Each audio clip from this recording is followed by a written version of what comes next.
Sí, se Sí, se escucha. escucha. Me escucho bien, ¿no? Creo que me escucho entrecortado, ¿o no? No. Se escucha bien. Ok, chicos, varios de sus compañeros me pidieron tipo una oscilatura, para poder repasar y despejar sus dudas que ustedes tienen, ¿no?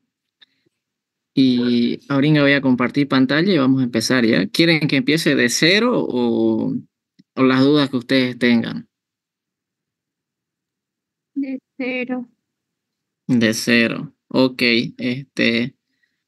estudiaron, ¿no?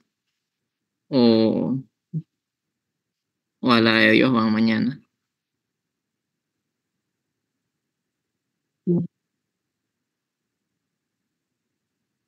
Ya, ahorita voy a compartir pantalla, ¿ya?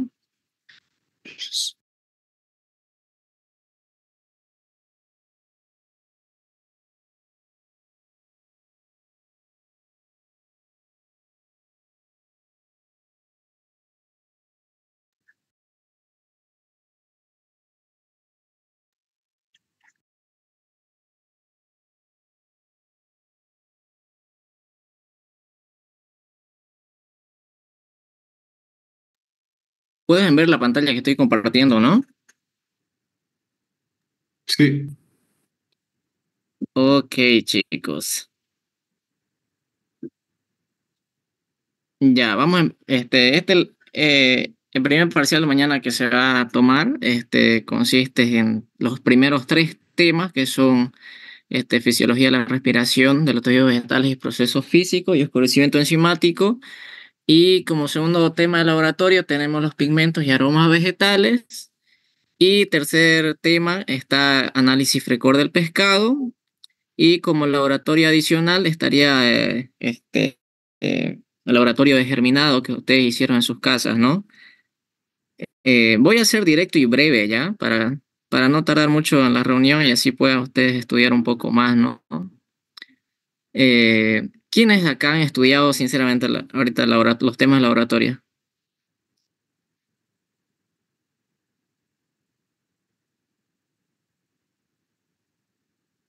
Hola.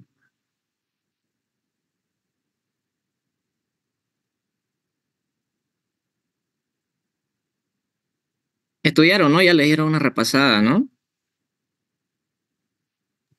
Sí, Auti.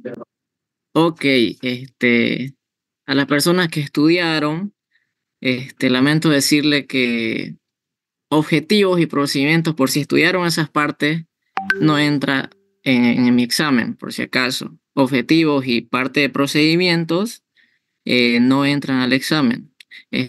Aquí el examen directamente es las conclusiones, algunas partes teóricas, algunas partes, por ejemplo, de tipo del laboratorio 3, un ejemplo de la fase del pescado, etcétera. Entonces, conclusión, objetivos y parte práctica, o sea, procedimientos, no entran. ¿Entendido eso, no? Ok.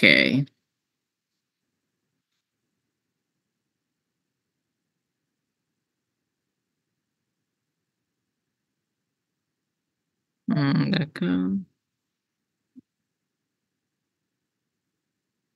Ya, primero le voy a explicar de su guía y luego para sus conclusiones de las diapositivas, ¿ya? Ya el primer laboratorio que consiste en la fisiología de la respiración y tejidos vegetales y el conocimiento enzimático. De aquí van a estudiar la parte teórica, ¿ya? Objetivos no me estudian, por si acaso, no pierdan el tiempo estudiando objetivos.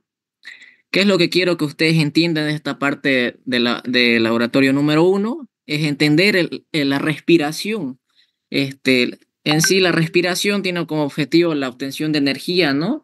Y la cual nos permite desarrollar procesos bioquímicos y formación y degradación de compuestos consecuentes a la madurez.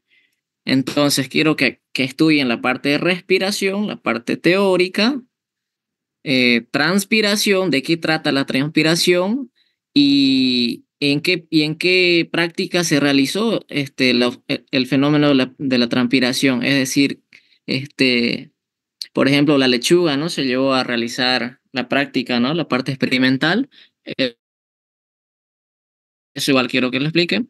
Y los daños mecánicos. ¿Alguien se acuerda así en palabras directas qué eran los daños mecánicos y la producción que daban estos daños mecánicos?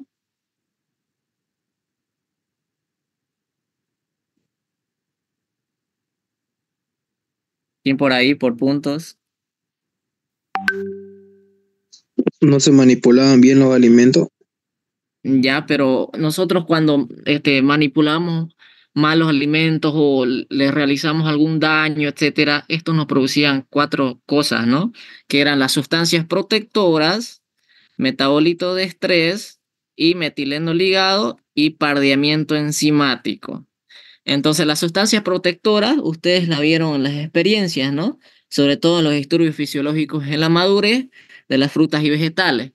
Entonces, estudien esta parte, sustancia protectora, metileno ligado, estas cuatro cosas que ustedes ven en pantalla. Sobre todo quiero que hagan énfasis en cómo se da esto. Por ejemplo, la sustancia protectora mayormente se presenta en forma de cicatrización de un fruto o un vegetal, ¿no? Los metabolitos de estrés se presentan en que se madura, no se madura, en que esto dan un sabor amargo, ¿no? Y algo tóxica. Metileno ligado, esto va mayormente una mezcla de entre sustancia protectora y la maduración. Entonces, metileno ligado prácticamente es cicatrización y el fruto respira más. Y el pardeamiento enzimático, creo que está de más explicarlo, es cuando nosotros le realizamos algún daño y estos llegan a tener esos colores pardos presentes, ¿no? Por ejemplo, en una banana, cuando uno golpea una banana, tiende a negrearse un colores pardos, ¿no? Prácticamente. Eso. Aquí prácticamente está la reacción de pardeamiento enzimático, ¿no? Esta es la parte de la reacción bioquímicamente del pardeamiento enzimático. Y aquí hagan énfasis sobre todo cuál es la enzima que cataliza la reacción y a qué nos lleva esta cadena esta cadena de reacción, a qué producto final nos lleva. Por ejemplo, la mayor parte de los frutos y vegetales son ricos en compuestos fenólicos. Entonces, al ser ricos en compuestos fenólicos, existe una enzima que es la polifenol oxidasa, que esto solamente actúa cuando entra en contacto con el oxígeno.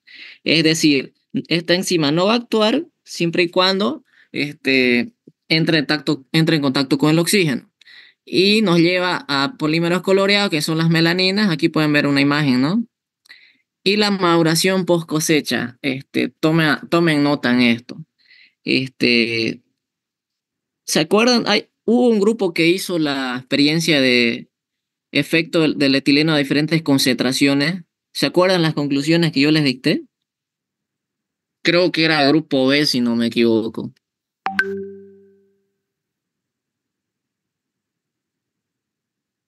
Creo que era mesón 2, ¿no? O 3. ¿Se acuerdan que hicieron los efectos del etileno? O sea, prácticamente hacer madurar frutos con ya que el grupo A no hizo esa experiencia, el grupo B la realizó. Entonces le expliqué a ellos en la pizarra unos compuestos que se derivan del etileno. Háganse pasar esos datos. Eh, Creo que es el mesón 3 o 2, si no me equivoco, el grupo B. Ya entonces acá, sobre todo en la parte teórica, lean esta parte. Por ejemplo, el uso del etileno, el compuesto que hemos utilizado, es un subderivado del etileno, que esto al entrar en contacto con el agua se va a descomponer en tres compuestos. Esos tres compuestos lo van a pasar a sus compañeros que hicieron la práctica. Entonces, el uso del etileno, mayormente es para estimular la maduración de los frutos y vegetales. En este caso, nosotros hemos hecho en bananas y papayas, ¿no? Entonces, quiero que se aprendan cuáles son los efectos del etileno, que incluyen, que tratan de imitar a las fases finales de una maduración natural. Prácticamente esto, miren. Y eso. Y eso por parte teórica del laboratorio 1. Vámonos a las conclusiones del laboratorio 1, parte práctica. Pueden ver la diapositiva, ¿no? ¿Me confirman? Sí. Ok. Ya saben, mira, respiración, la transpiración, ahí están los daños mecánicos que yo les dije, la maduración post cosecha, todo el uso del etileno, los tejidos vegetales. Si gustan, léanlo por encimita este tema de tejidos vegetales, pero no es tan importante en otras palabras.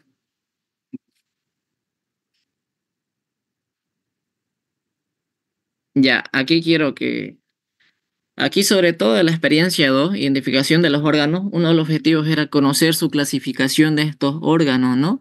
Por ejemplo, la clasificación de un pepino, que son los pepónides. ¿Cómo se caracterizan estos? Son frutos carnosos, unidos al cáliz, de ovario ínfero, con muchas semillas y un solo compartimento adherido a las placentas. Sobre todo esta experiencia, yo quiero que ustedes hagan énfasis en cómo se clasifican y cuál es su característica de cada fruto. Por ejemplo, si yo aquí le pusiera un ejemplo de un zapallo, ¿pertenecería a esta clasificación o no?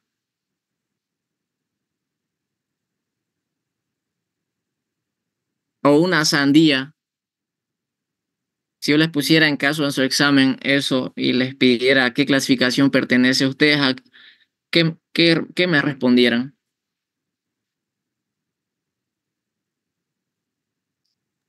Que sí. Que sí.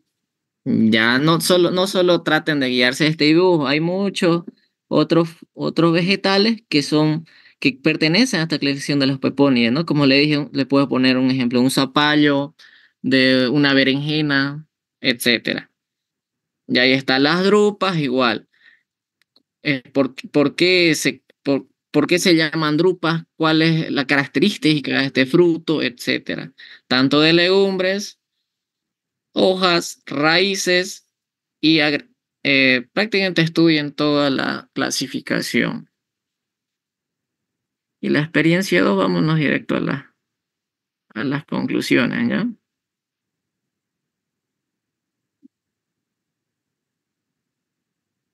Ya aquí lo que les trataba de decir de ese rato de la clasificación tanto de frutas y vegetales, que ustedes puedan identificar mediante las características a qué clasificación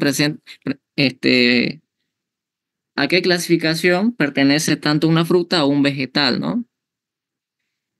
Y la experiencia 2, que consistía en llevar a diferentes ambientes para observar los disturbios fisiológicos que estos presentan. ¿Qué quiere decir con disturbios fisiológicos? Quiere decir los daños o cambios que van a ser observables desde un día 0 a día 7, es decir, cómo estos van a comportarse frente a diferentes ambientes, ¿no? Por ejemplo, en caja hermética. ¿Quién me puede dar un pequeño resumen de caja hermética de las personas que fueron a las conclusiones? Así breve y directo.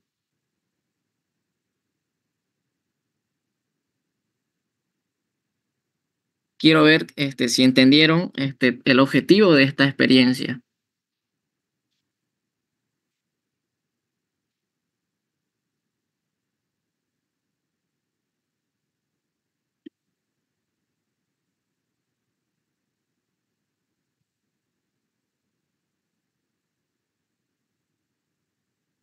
Ok, ya parece que nadie se acuerda, ¿no?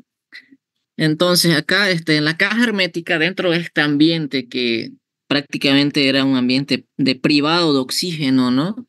Entonces, acá lo que se logra ver son varios fenómenos, ¿no? Que no se dan naturalmente por la mezcla de alimentos de cargas incompatibles. ¿Por qué diría yo cargas incompatibles aquí? ¿A qué hago referencia en cargas incompatibles?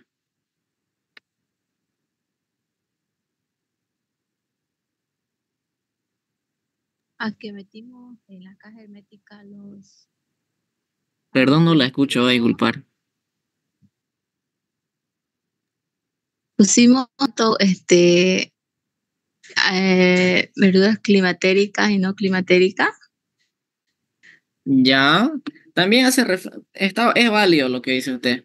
Las cargas incompatibles es sobre todo cuando uno introduce un ambiente de frutos de toda clase, como dice su compañera, un climatérico y no climatérico. Por ejemplo, un no climatérico sería un pepino, ¿no? Y un climatérico sería una papaya prácticamente, ¿no? Entonces nosotros en esta experiencia lo que vimos que al mezclar frutas con distintos niveles de madurez, nosotros vamos a ver cómo estos se van comportando a lo largo de los días, ¿no? Por ejemplo, cada fruta vegetal va a producir su temperatura propia, este, van a producir más dióxido de carbono, van a desprender agua. Acuérdense que cuando respiran los frutos y vegetales, estos generan dióxido de carbono y agua. Entonces, al estar en un ambiente de una caja hermética cerrado, no hay oxígeno, estos tienden a evaporar agua y como no hay por dónde salga el vapor de agua, tiende a irse a las paredes de las cajas herméticas y es por eso que ustedes van a notar cambio de textura, color de frutas y vegetales. También miren, ustedes observaron gran presencia de exudación, transpiración y presencia de microorganismos y sobre todo mohos. Lo más importante quiero que ustedes reconozcan cuáles de los frutos o vegetales no fueron tan afectados tanto en color, textura, etcétera. Por ejemplo, acá un claro ejemplo, cuando nosotros expusimos a caja hermética, se podía observar que los, los frutos no climatéricos presentaban mejor apariencia que los climatéricos. Por ejemplo, acá mira la espinaca, la papaya y el tomate tenían prácticamente como una apariencia, no sé si tipo, la textura muy blanda, de partes decoloradas, sus pigmentos todos degradados, etcétera. Eso quiero que ustedes sobre todo hagan énfasis en este ambiente, ¿no? Caja hermética. Aquí miren igual, chicos, los efectos que observaron ustedes dióxido de carbono, liberación de etileno, reabsorción y humedecimiento de algunos vegetales por el alto contenido de agua que estos tenían, ¿no? Y vámonos a temperatura ambiente. Aquí, sobre todo en temperatura ambiente, siendo directo, aquí la temperatura ambiente de Santa Cruz mayormente ronda los 25 a 30. Estos juegan un papel muy importante porque de alguna manera van a degradar los alimentos, frutas y vegetales. Es decir, a mayor temperatura, estos van a respirar más. Y mientras respiran más, estos tienen menor vida útil y tienden a degradarse rápido. Por ejemplo, miren, a estas condiciones, estos fueron expuestos a una atmósfera contaminada. Ustedes notaron aparición de microorganismos, encharcamiento de algunos vegetales, sobre todo los que tienen alto contenido de agua, y muy diferente a los foláceos, y también ustedes pueden observar que algunos frutos y vegetales pierden de total firmeza. Por ejemplo, las bananas y las papayas. Por ejemplo, esto cuando vieron al día 5 o al día 6, tenían tipo una consistencia de puré, ¿no? Esto sobre todo porque son frutos climatéricos, ¿no? Y son bien sensibles a la temperatura, ¿no? Y por ejemplo, los que quedaron completamente secos son las lechugas, las espinacas, etcétera. Y aquí también entra el criterio de los no climatéricos tienen mayor vida útil. Por ejemplo, los tubérculos, que serían la papa y los pepinos también, ¿no? Y eso, ahí quiero igual que hagan énfasis por qué estos llegan a degradarse uno más que el otro y qué factores llegan a afectar de alguna manera para que estos frutos y vegetales tiendan a durar menos de un lapso de un día 0 a día 7. Y refrigeración, aquí el papel más importante o el factor más importante es las temperaturas bajas.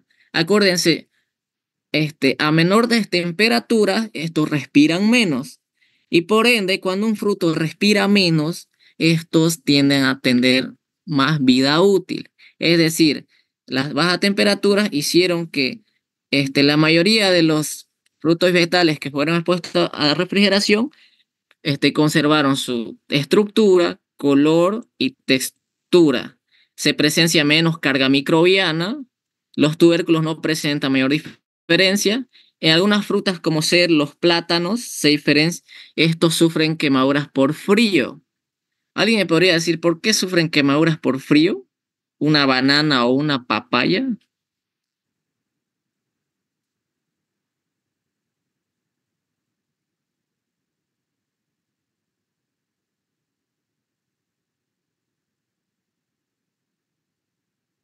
¿Nadie? Ok.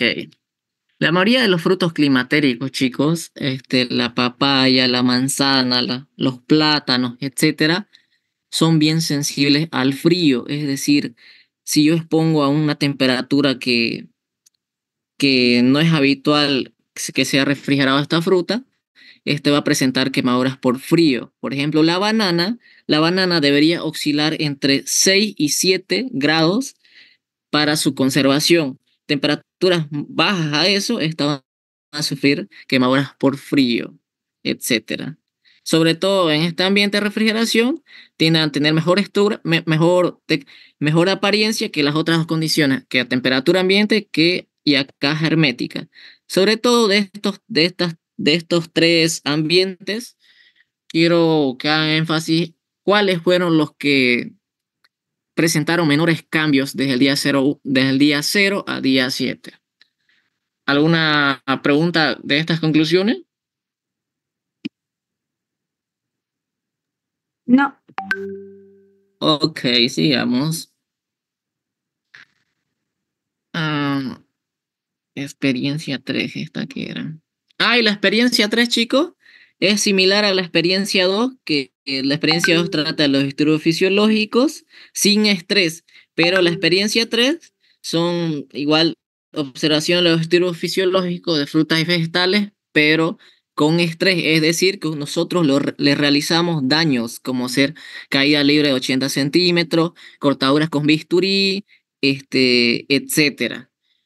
Aquí el objetivo de esta experiencia era poder observar cuando nosotros le realizamos algún daño a los frutos y vegetales, poder ver qué cosas producen estos en modo de defensa. Es decir, aquí en esta experiencia, ustedes observaron, por ejemplo, en un pepino, cuando cortaron, a los 3, 4 días, ustedes vieron cómo empezaba a cicatrizarse, ¿no? Esa sería una sustancia protectora.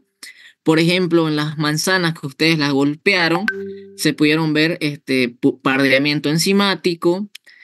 Por ejemplo, en la papaya, igual cuando le realizaron un corte, se pudieron observar metabolitos de estrés, ¿no? Es decir, sabores amargos y astringentes que le bajan la calidad al fruto o vegetal. Entonces, la experiencia 3, como les decía, es similar a la experiencia 2, pero aquí en la experiencia 3 lo que se logra ver es cómo estos en defensa propia tratan de cómo sanarse, en otras palabras, ¿no? Mediante las 4 cosas que les nombré: sustancias protectoras, metileno ligado, pardeamiento enzimático y sustancias protectoras. Ninguna pregunta de la experiencia 3, ¿no? No. Ya, vamos a la experiencia número 4. La experiencia número 4 trataba efecto de la temperatura en el oscurecimiento o pardeamiento enzimático. Aquí lo que se logra ver, chicos, en la experiencia 4 es cómo la velocidad de reacción del pardeamiento enzimático va a cambiar a diferentes temperaturas. A temperatura de 5 grados, 25 grados y 75 grados. Ya que ustedes cuando realizaron la experiencia, ustedes pudieron ver, bueno, las muestras aquí eran papa y manzana. Ya, ustedes entonces llevaron la práctica y a 5 grados esta reacción del pardeamiento enzimático se ralentiza. Prácticamente la reacción se da lentamente. ¿Por qué? Porque esta temperatura es inapropiada para que esta enzima, esta enzima es nuestro actor principal prácticamente de esta reacción. Sin esta enzima no se daría la reacción del pardeamiento enzimático. Esta enzima, por si acaso, se llama polifenol oxidasa. Eh, Eso. Entonces, al estar a temperaturas bajas, esta enzima no llega a activarse, por lo tanto, no cataliza bioquímicamente la reacción. Y es decir, que a 5 grados ustedes no pueden observar esos pardimentos oscuros que se notan en una manzana, ¿no? Y muy diferente al de la papa. Este, la naturaleza de la papa mayormente es más denso que una manzana y por ende no se logra ver el perdiente enzimático por el simple hecho de que no está en contacto con los oxígenos. Igual, la temperatura, esta conclusión, esta conclusión que ustedes la ven es válida tanto para manzana y para papa a 5 grados.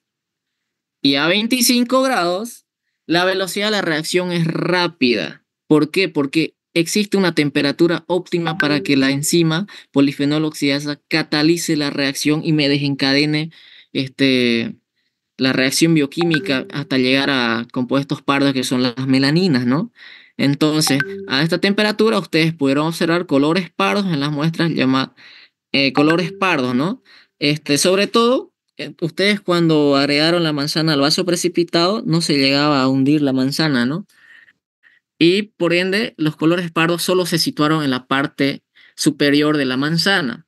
En la parte inferior no se logra observar mucho porque no existe un contacto directo con el oxígeno. Acuérdense que esta reacción tiene que haber contacto con el oxígeno para que la enzima polifenol oxidasa empiece a catalizar la reacción.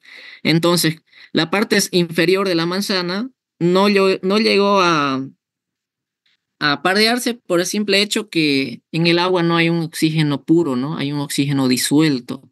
Entonces, solo se pudo observar en la parte superior de la manzana. Y en la papa, muy a lo contrario, la papa es densa en el agua y por ende no se logró observar ningún pardeamiento en la papa.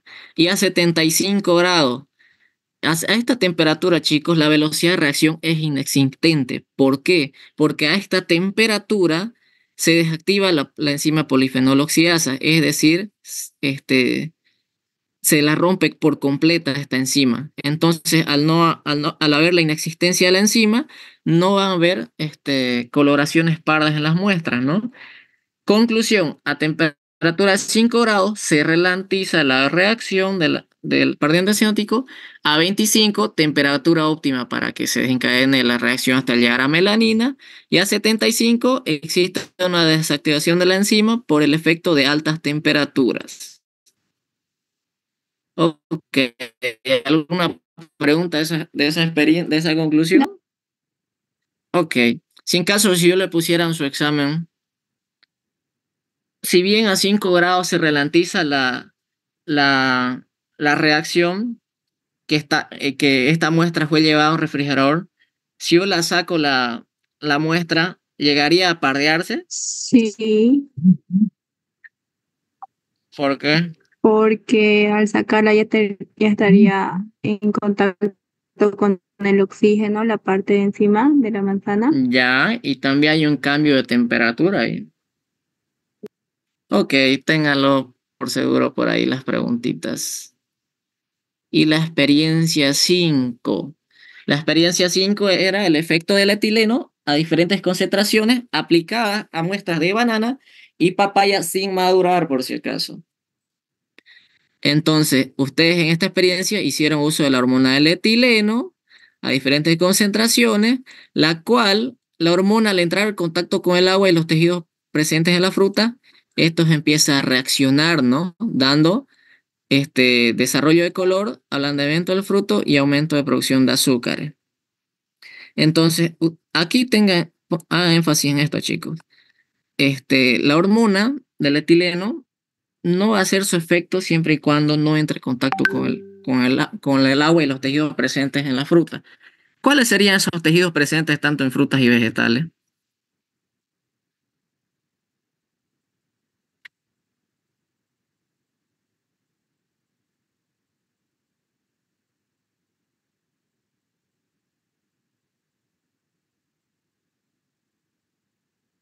¿Nadie? Cuidado que le entre esa pregunta a su examen.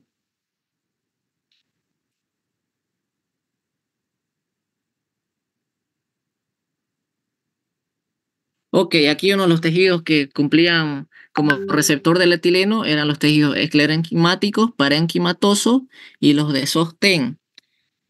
Eso, sobre todo esta hormona nos llevó a observar después de los 4 días de hacer la experiencia.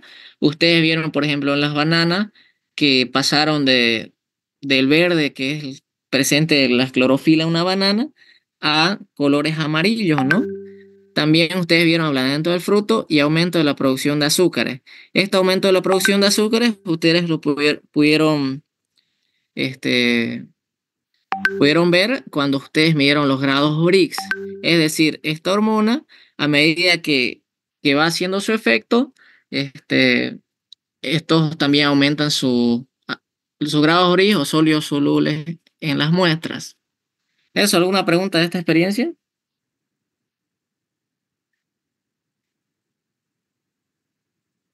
Nada, ¿no? Y experiencia número 6, que consistía en adición de sales y ácidos para lograr inhibir la reacción del pardimento enzimático. Ok. Si bien de la experiencia 3, una de las formas también de inhibir el pardimento enzimático era llevarlos a alta temperatura y bajas temperaturas, ¿no?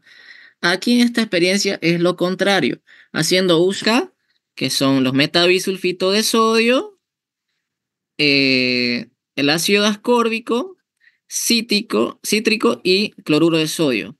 Aquí lo que pueden rescatar de esta conclusión es que los conservantes más eficaces, se podría decir, por largos tiempos, son metabisulfito de sodio, que tienen un poder blanqueante, y el ácido ascórbico.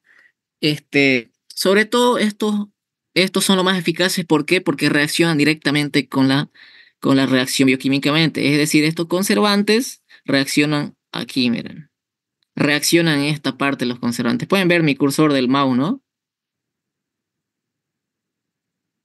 Sí, Ya, esos conservantes metabisulfito y el ácido ascórbico reaccionan directamente con la reacción del pardimento enzimático y evitan que lleguen a este paso de las melaninas o colores pardos. Y los otros conservantes que se ocuparon para inhibir fueron el ácido ascórbico,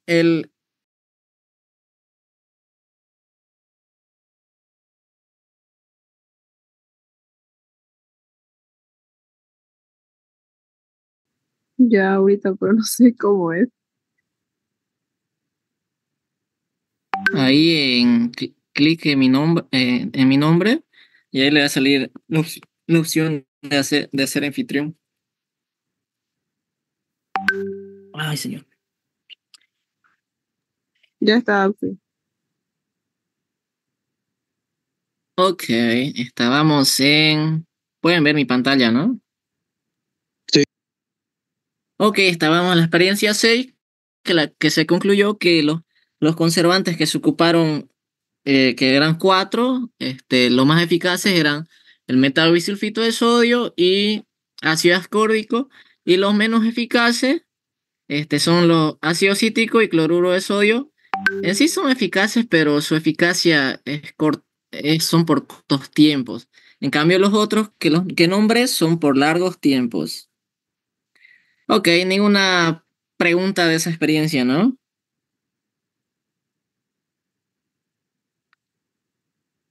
La experiencia número 7, que es de la lechuga. A ver. Ay, creo que su compañero quiere entrar, voy a admitir ya.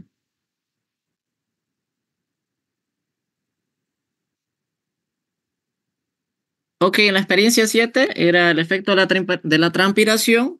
En este caso, la muestra que se ocupó fue lechuga, que sobre todo vieron ustedes cómo perdía agua, ¿no? O en otras palabras, cómo se deshidrataba la lechuga a diferentes condiciones. Este, Aquí no voy a hacer mucho énfasis en estos temas porque son muy relacionados a las primeras experiencias, sobre todo cuando ustedes ponían temperatura ambiente, refrigeración y caja hermética. La lechuga es igual lo mismo, pero la lechuga experimenta un fenómeno que es la transpiración, que es la pérdida de agua. Este, también acá algunos fenómenos se pueden observar en la lechuga, ¿no? Que son la ósmosis, que es la entrada del agua hacia la membrana celular, y la plasmólisis es la pérdida de agua. Transpiración, por si acaso, es como decir, transpiración es como hacer, es como relacionar también a plasmólisis, es decir, plasmólisis también es una deshidratación, una pérdida de agua. Y turgencia es cuando la lechuga está súper hidratada. Esos fenómenos solares traten de aprendérselo. Y lo que vieron a temperatura ambiente sufrió pérdida de agua por efecto de la temperatura. Este, a cuando fueron expuestas a refrigeración, tanto en el tupper y en un recipiente así sin una bolsa semicerrada, ahí lo que observaron que a temperaturas bajas se mantiene bien fresca la lechuga, ¿no? No tiene pérdida de color, más bien en vez de perder agua, mantiene su estructura súper hidratada, ¿no? ¿Por qué? Porque no existe una diferencia de atmósfera, ¿no? Acuérdense que la lechuga va a perder agua siempre y cuando hay una diferencia de humedad. Por ejemplo, cuando estuvo expuesta al medio ambiente, es decir, a temperaturas al medio ambiente, estas perdió vapor de agua. ¿Por qué? Porque la humedad relativa es menor a la de la lechuga. Entonces, esta perdió agua y perdió tanta agua hasta llegó a marchitarse la lechuga, ¿no? A tener una estructura súper marchitada, etcétera. Y en refrigeración era lo contrario, que se mantenía súper hidratada, etcétera, por el efecto de las temperaturas bajas. Eso no hay mucho que rescatar de esta experiencia. Y la experiencia 8 aquí era observar los daños que sufrían los alimentos cuando se les aplicaba procedimientos físicos. En este caso aplicamos calor, es decir, aplicamos calor por ebullición, vapor y microondas. Entonces, nosotros cuando aplicamos estos tres tipos de calor, nosotros pudimos observar en las muestras cambios en la piel, es decir, una piel menos firme, la textura, decoloración. Por ejemplo, aquí las muestras en esta experiencia era tomate y manzana. En el tomate se decoloró mucho, los carótenos presentes en el tomate, pérdida de nutrientes, peso, etcétera. Aquí quiero que ustedes entiendan también que los daños que sufren estos alimentos son también ocasionados por los tipos de transferencia de calor que nosotros realizamos en la experiencia. ¿Cuáles fueron los tipos de calor que se ocupó en esta experiencia? Conducción, convección y radiación. Conducción, que sería ebullición, convección, vapor, y radiación, que sería el microondas. Entonces, a vapor, ustedes pudieron observar que al aplicar indirectamente el vapor hacia la superficie del tomate o la manzana, estos llegan la piel llega a despegarse, ¿no? ¿Por qué? Porque existe una caída súbita de la presión, lo cual se libera vapor bajo la piel del tomate y la superficie del alimento se despega del alimento fácilmente. Por ejemplo, acá eso pudieron observar que en el tomate rápido se despega la piel del tomate, ¿no? Pero en la manzana muy a lo contrario, ¿no? Y ebullición, aquí a vapor, ustedes no pudieron ver tanto los daños drásticos, ¿no? Por ejemplo, incluso acá en el vapor, algunos ganaron peso. Por ejemplo, el tomate ganó peso y la manzana también. Entonces, aquí en vapor es mm, se podría decir, no existen muchos cambios, ¿no? ¿Por qué? Porque existe un contacto indirecto con el fuego. Y entonces acá en vapor no existe mucho pérdida de textura, de coloración, pérdida de nutrientes, etcétera. Pero en ebullición ustedes pudieron observar cambios más notables. ¿Por qué? Por el simple hecho de estar en contacto directo con el agua cuando ésta empezó a hervir. Se pudieron observar decoloración en el tomate, por ejemplo, de color rojo pasó a un color rojo bajito, en otras palabras, ¿no? Y ganancia de peso por la entrada de agua por las paredes celulares, y etcétera. Esto también ocasionó la manzana. Y también ebullición, si bien existe una pérdida de nutrientes, pero es mínima, ¿no? Y en cuanto a textura, no sufrió muchos cambios, ¿no? Etcétera. Vámonos a microondas. Aquí en este tipo de calor que se ocupó sobre todo las ondas electromagnéticas del microondas, aquí sufrieron cambios drásticos ocasionados por las altas temperaturas.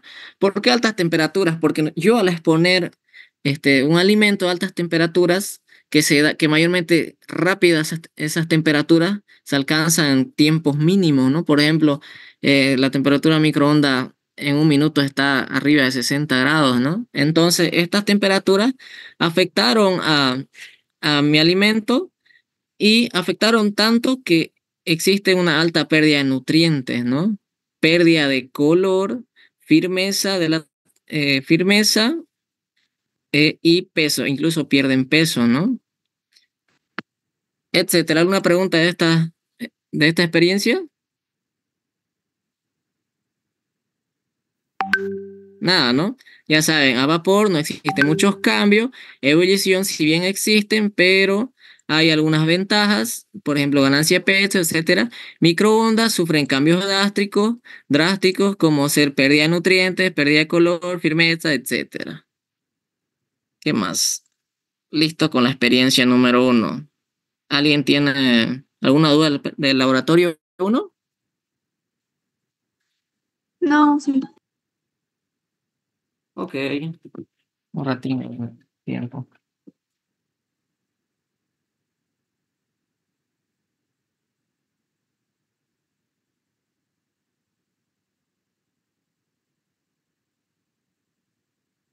Empezamos con laboratorio 2, pigmentos y aromas vegetales.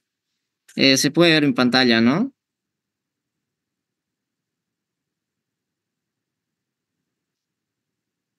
¿Me confirman?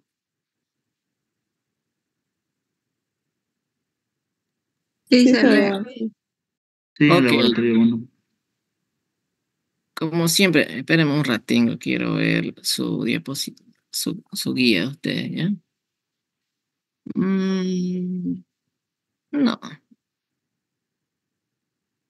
Ok, el laboratorio 2 que titula Pigmentos y aromas vegetales. Objetivos, ya saben, no lo estudien, ni por si acaso voy a preguntar. Sí. Se Sí, pero ve el laboratorio 1 nomás. O no está mostrando el laboratorio 2. Sí. esos chicos avísenme. Ahora sí pueden ver. Sí. Sí, ahora sí. Ok, como les decía, laboratorio 2, pigmentos y aromas vegetales. Objetivos, no me estudian, pierden su tiempo. Y pigmentos naturales, aquí sobre todo se pudieron observar los pigmentos naturales presentes en frutas y vegetales. Aquí sobre todo yo les explicaba, ¿no? Que el acceso a los pigmentos naturales tiene numerosos inconvenientes como ser la inestabilidad con la luz. Por eso yo les decía que la experiencia de ese laboratorio se debería trabajar a luces apagadas. Son sensibles al calor, son sensibles al pH y baja solubilidad en agua. Pero una de las ventajas es que estos pigmentos, para lograr extraerlos, son solubles en disolventes polares como ser el hexano y el tolueno. Es decir, que estos pigmentos, para que la práctica sea eficiente, nosotros deberíamos cuidar estos 4 parámetros, ¿no? Que son luz, calor, cambios de pH y baja solubilidad en agua. Eso. Y entre los principales grupos que ustedes vieron en laboratorio eran como grupo A, los principales grupos de pigmentos se clasifican en tres: clorofila, carotenoides y antocianinas. Empezamos por las clorofilas. Parte teórica estoy explicando por si acaso. En la parte de la clorofila, estos son los pigmentos que le dan ese color característico verde en frutas y vegetales, ¿no? Estas están localizadas en los cloroplastos de una célula vegetal y también yo logré explicarles en laboratorio cuando hicieron cromatografía de papel que existen dos tipos de clorofila, ¿no? Entre clorofila A, clorofila B. Esta teoría estudienla y sepan la diferencia entre clorofila A y clorofila B. ¿Alguien se acuerda de la diferencia entre esas clorofilas? Yo la expliqué en laboratorio. ¿Alguien que me pueda explicar cuál era la diferencia entre clorofila A y clorofila B?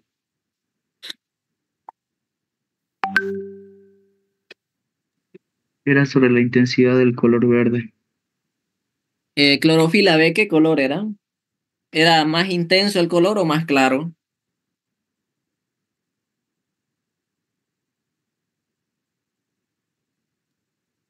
Más claro. Más claro, ¿no? Una de las diferencias entre esas clorofilas es que la clorofila B tiene un color algo así más o menos del pepino, ¿no? Y clorofila A, el color, mire, color característico de un pimentón, ¿no? Un verde intenso. Conclusión, clorofila B, su color es más claro y clorofila A es más intenso. Eso en cuanto a la diferencia. Luego llegamos al otro grupo más importante que serían los carotenoides, que estos son los pigmentos que varían de amarillos, rojos, anaranjados, y estos pigmentos están localizados en los cromoplastos. Entonces, dentro de los carotenoides existen varias familias, se podría decir, ¿no? Entre ellos encontramos los carótenos, los licopenos, también ustedes pueden encontrar los flavonoides, las xantófilas, etcétera. Entonces, quiero igual que ustedes aprendan esta parte. ¿Cuáles son los principales carotenoides? Que son, por ejemplo, el licopeno, el color rojo presente en un tomate, en un ají, etcétera. Y los carotenoides, una de las características que tienen, son insolubles en agua, pero solubles en éter y solventes como ser el hexano, etcétera. Pero también tienen una de las características que quizás sean las más importantes, que son estables al calor y a la gran mayoría a pH extremos. Y eso en cuanto a carotenoides, vámonos a las antocianinas, que este es el tercer pigmento. Estos pigmentos van desde rojo púrpura a azules o también colores lilas. Estos pigmentos están localizados en las vacolas y son los que le dan color a frutas, vegetales, etc. Una de las características más importantes de estas antocianinas que son bien sensibles al pH. ¿Por qué? Porque ustedes cuando realizaron la experiencia, ustedes pudieron observar que a pH ácido, un color lila, por ejemplo, se volvía un color más claro y a pH base tendrían a tener unos colores más intensos. Eso sería sobre en cuanto a antocianina. Acuérdense, están localizados en las vacuolas. Eso en cuanto a esto. Y aplicación de pigmento. Esto no estudian. Vámonos directo a las conclusiones.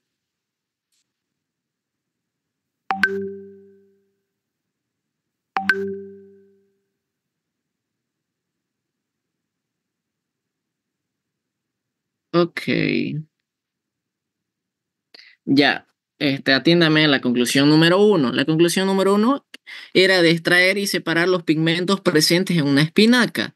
Uno de los pigmentos presentes en la espinaca, bueno, uno de los varios pigmentos eran la clorofila A, clorofila B y xantófilas. Esto sobre todo se logró observar en el papel cromatográfico. Ustedes vieron algo así, miren. ¿Se acuerdan que pudieron observar eso, no?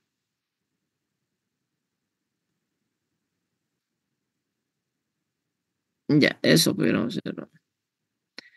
Entonces, de la experiencia uno de los objetivos era poder observar los pigmentos presentes en la espinaca, que se observó clorofila A, clorofila B y xantófila mediante el método de cromatografía de papel.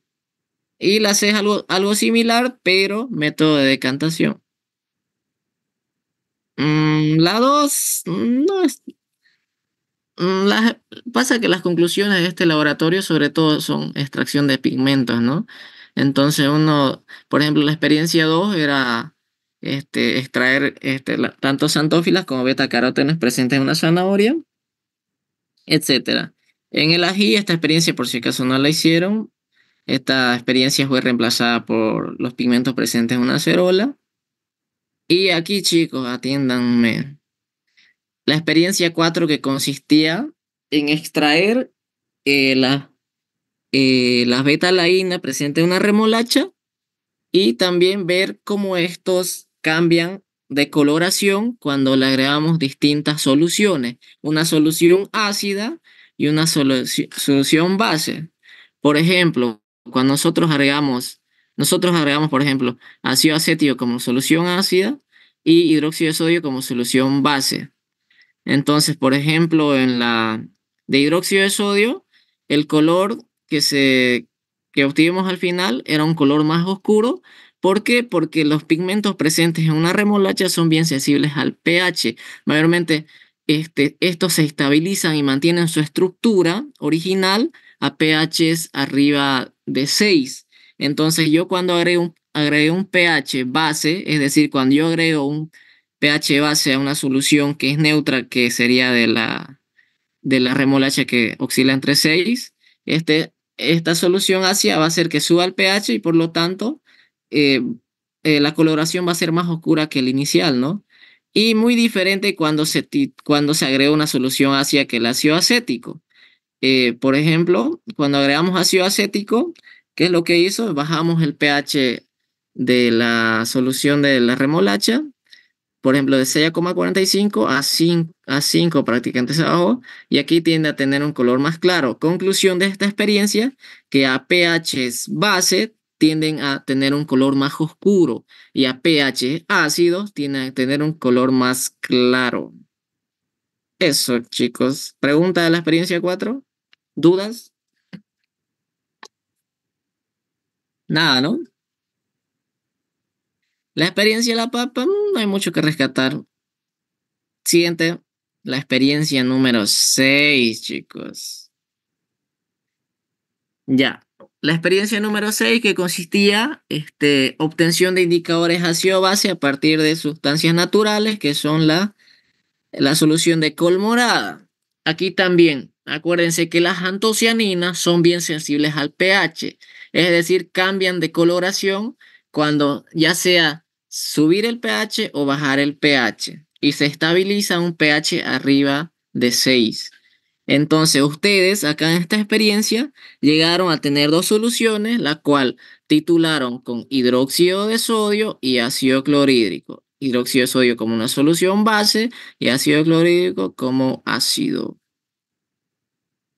Entonces, aquí lo que pudieron observar que cuando titularon con una solución base, obtuvieron un color verde azulado por el simple hecho de que ustedes aumentaron el pH. Pero ocurre muy diferente cuando agregamos ácido clorhídrico. Acuérdense que cuando aplicamos un pH ácido, tiende a tener un color más claro, pero cuando estamos hablando de una solución de col morada, esto cambia. Esto nos da un color guindo oscuro. Conclusión, cuando se tituló con hidróxido de sodio, se obtuvo un color verde azulado y con ácido clorhídrico se obtuvo un color guindo oscuro. Listo, eso sería el laboratorio 2. ¿Alguna pregunta antes que pase el laboratorio 3?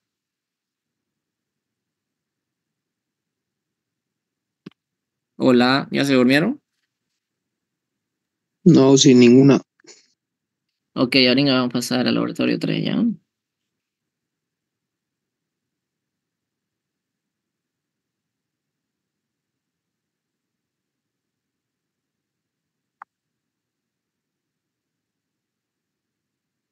Ok. Me avisan si se puede, si ven lo que comparto ya. ¿Pueden ver su guía laboratorio 3 en la pantalla? Sí, Aux. Ok, el laboratorio 3 que titula Análisis de la anatomía y el frecor del pescado. Aquí sobre todo ustedes realizaron la comprobación de la frescura del pescado mediante criterios de calidad, mediante la norma europea, ¿no? Que está más abajo. Aquí estudian teoría. ¿Cuándo se hace una comprobación organoléptica de un pescado? ¿Cuáles son los grados de calidad? Este, estudian las partes. Estudien, estudien cuáles son los parámetros que consiste esta norma europea, ¿no? Y también cómo lo clasifica el pescado, ¿no? Según su estado inicial, su estado final, ¿no? Por ejemplo, esta norma lo clasifica en fase 1, fase 2 y fase 3 y fase 4. Es decir, ustedes van a dar las puntuaciones, dieron al pescado las puntuaciones según en qué fase se encontraba el pescado, ¿no? Estudien eso, por ejemplo, les puede entrar una pregunta. Un pescado que se caracteriza por ser fresco, tiene olor a algas marinas, puede ser ligeramente metálico el olor, etcétera. ¿A qué fase pertenece? Ya ahí ustedes colocan fase 0. ¿Estoy en lo correcto o no?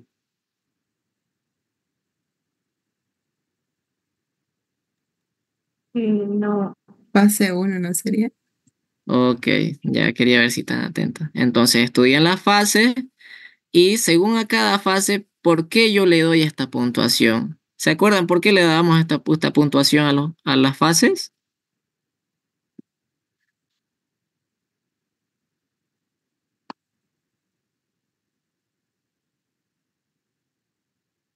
¿Se acuerdan?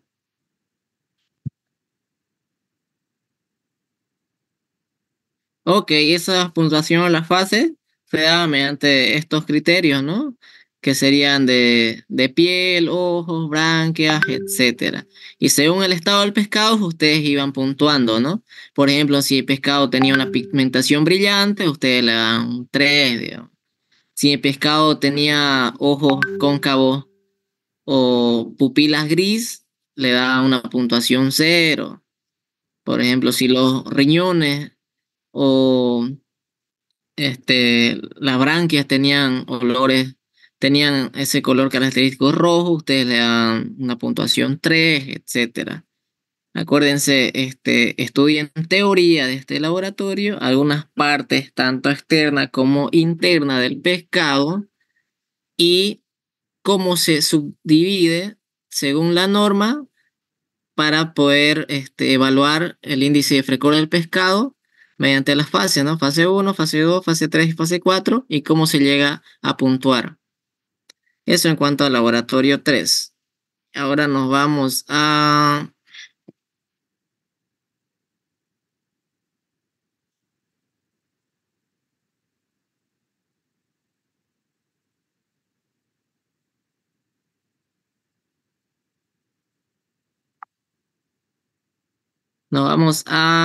¿qué se llama este laboratorio? Germinación. Germinación. Pueden ver la pantalla, ¿no? Sí, auxilio. Sí. Ok. Este laboratorio, la mayoría de ustedes lo hicieron, ¿no? ¿O me equivoco? Guiño, guiño. Ya, entonces laboratorio 1B o laboratorio adicional que yo le llamo, que consistía en hacer la germinación, que muy pocos de ustedes lo hicieron, pero uno de los objetivos de este laboratorio era desarrollar a partir de una semilla eh, la transformación de un embrión en una plantula, ¿no? Lean, lean la teoría. Sería muy malo que les coloque esto, ¿no? Este dibujo. Lee la, Indirecta. lee la teoría y las etapas de la germinación. Acuérdense que cuando hicieron ustedes este laboratorio en casa, bueno, no todos, ustedes pudieron observar fase de hidratación cuando llevaron a remojar, fase de germinación cuando hay absorción de agua de manera considerable hasta que llega a detenerse y fase de crecimiento, ¿no? Eso, mira, aquí hay más detallado, ¿no? Mediante esta curva. Ustedes pueden ver las fases del germinado, ¿no? Que son, que son tres, ¿no? Hidratación, germinación y crecimiento. Estudien eso y, a ver, les voy a hacer una pregunta a los que hicieron el germinado. ¿Qué cuidados teníamos? ¿Qué cuidados tenían que ustedes tener al momento de hacer germinar la semilla? No tenía que tener exposición a la luz. ¿Cuál era el objetivo de hacer eso? Para que no crezca muy rápido. Ya, era para que no crezca la plantula, ¿no? O los retoños, Sí. ¿no? Porque nosotros solo nos interesaba que solo aparezca de esta parte la emergencia de la radícula, ¿no? Por ejemplo, si nosotros les poníamos una luz solar, la fotosíntesis se iba a activar y iba a haber un retoño, ¿no? Iba a haber tipo partes verdes, ¿no? Que sobresalgan de la semilla, sobre todo, ¿no? Entonces, eso era uno de los cuidados más importantes que ustedes deberían tener en el germinado, ¿no? Y eso, estudian teoría, conclusiones, procedimientos, a ver. No. Eso, chicos, ¿alguna pregunta, duda de su examen? ¿Estudiaron para su examen del ingeniero? En eso estamos. Por si acaso, su examen del ingeniero es bien relacionado al laboratorio. No sé si han visto modelos por ahí. Yo no pude pasarle modelos porque tenía mi anterior celular y no pude recuperar la información que estaba en ese celular y no les pude pasar. ¿Pudieron ver algunos modelos que tienen por ahí? ¿Resolver? Sí. Mayormente el Inge, bueno, como si, trata de lo menos repetir preguntas, pero ustedes saben que a veces a uno le cuesta inventarse nuevas preguntas, ¿no? Y unas de por ahí, unas las repite, ¿no? Entonces, ténganlo por seguro que el ingeniero va a repetir algunas preguntas que ustedes resolvieran en los modelos, ¿no? Pero sus exámenes del ingeniero son bien para razonar, ¿no? Incluso por más, por ejemplo, si no hayan tenido mucho tiempo de estudiar o el tiempo les pisó, traten de pillarle la lógica a sus preguntas. Siempre les pone así tipo una trampita, así como yo les coloco en laboratorio, algo así son sus preguntas del INGE. Siempre alguien lee la lógica a esa pregunta. Es decir, a qué es lo que me voy? Que léanlo dos o tres veces y alguien lee la lógica a esa pregunta, es decir, que la respuesta que más les convenza, ¿no? Porque él siempre pone las opciones bien, bien similares cada opción. Por ejemplo, opción A le pone tal cosa, digamos, opción B igual, y opción C varía un poco, digamos. Y siempre traten de razonarla bien, ¿no? No hagan lo apurado por si acaso su examen, se van a equivocar. Inciso nomás.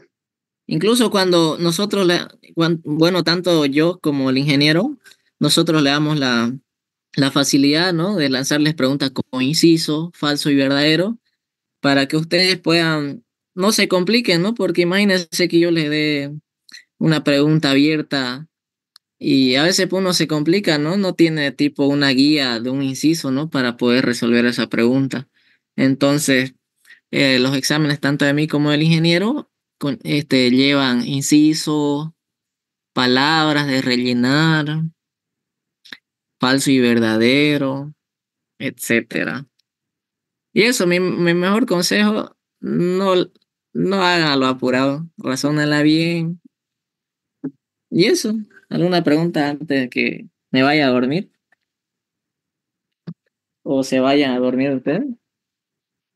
¿Cuántas preguntas más o menos es de laboratorio con la conversación del ingeniero? Ya? ¿No se acuerdan que yo en el grupo les di una puntuación? Pero el diablo. Les dije que cada pregunta vale 6,66.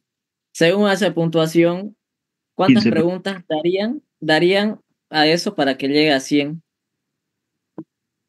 15. 15, ¿no? Puede ser unas 15 entonces que entre.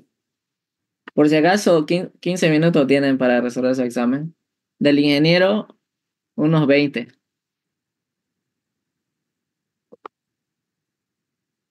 Pero primero se deshacen de su examen del ingeniero, porque después ustedes lo revisan por si acaso.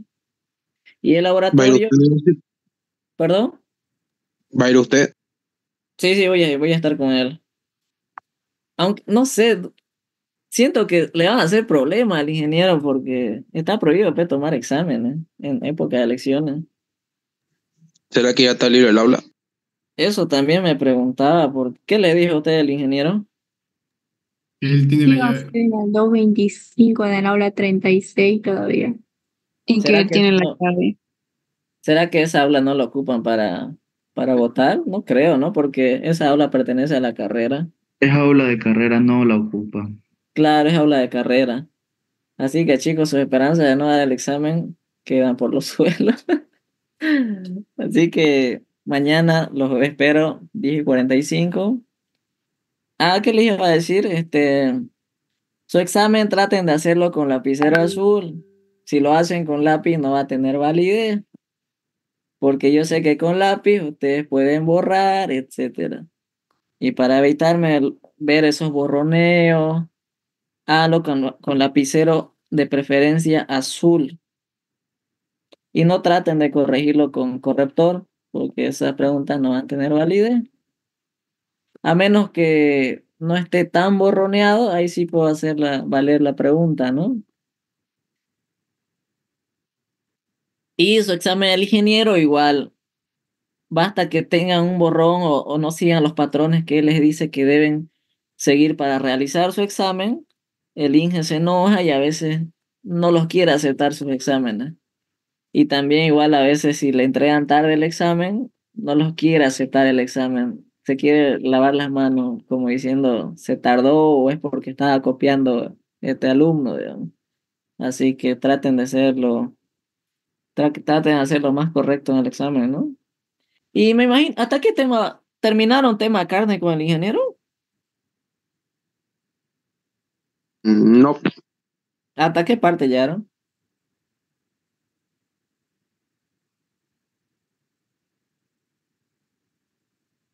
¿Hasta qué parte llegaron de esta? Nos quedamos en flavor, creo, en efectos del proceso de la carne. Ahí. Ah, prácticamente llegando a la mitad del tema. Así que yo creo que el ingeniero igual va a hacer unas 15 preguntas. Porque mayormente cuando él acaba todo su avance que abarca de los temas que entra al examen, mayormente lanza 20 preguntas. Así que yo creo que igual va a hacer unas 15 preguntas el ingeniero. Yo creo que sobre todo, bueno, pienso, ¿no? Que va a meter sobre todo este, tema uno, ¿no? Que trata de las frutas, cómo respiran, cuáles son los factores que afectan y sobre todo eso. ¿Y avanzaron cereales o no? Sí. Sí. Sí. Miren, chicos, yo cuando pasé hace un año prácticamente, nunca metió cereales. Bueno, en exámenes escritos, sí. Nunca metió temas cereales. Pero sí metió ese tema en cuando daban ustedes orales. Así que si es su suerte, no va a meter ese tema al INGE. Bueno, como yo les digo, hasta ahorita los modelos que tenía hace harto, desde el 2022 hasta el año pasado, nunca metía temas cereales cuando eran escritos los exámenes, sí. Y eso, si tienen suerte, no va a entrar ese tema. Pero yo creo que más le va a preguntar sobre todo el tema uno. Por ejemplo, les puede lanzar preguntas. No sé si, a ver, en su modelo yo creo que ya lo han debido ver, así que ni les hago recuerdo de eso. Y yo creo que el tema 2 de carne, sobre todo va a preguntar los tipos de carne, y el esquemita del rigor mortis, ¿no? Que es el desarrollo pre-rigor, desarrollo de rigor, cómo llega a ser músculo en carne, qué tipo de carne me da cuando un animal es fatigado, la diferencia entre los músculos del pescado, el de la carne, diferencia bioquímicamente entre la carne de res, etcétera. Sobre todo yo creo va a preguntar los tipos de carne,